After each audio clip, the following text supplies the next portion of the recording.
Kasus operasi tangkap tangan yang dilakukan oleh Kejari Palembang terhadap Kepala Disnaker Trans Sumatera Selatan harus diusut secara transparan dan objektif, sehingga nantinya bukan hanya penerima suap yang diproses hukum, namun pihak pemberi suap juga harus dilakukan proses hukum.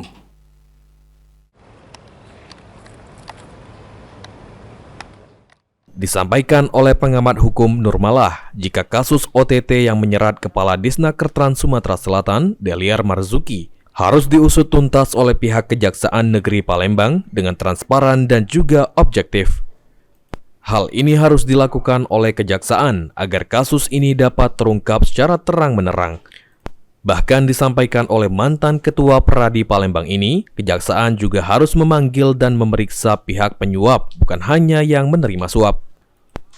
Karena tindakan ini tidak akan terjadi jika tidak ada kesepakatan di antara kedua belah pihak yang terlibat. Banyak sekali kasus yang memberi tidak dinaikkan ke persidangan. Ya, kalau memang itu kita angkat, tidak akan terjadi kalau dua belah pihak nggak sepakat itu. Iya benar. Dalam kasus ini sendiri, tetap harus menggunakan azas praduga tak bersalah, sampai adanya putusan dari majelis hakim yang menyidangkan nantinya. Tim Liputan PAL TV.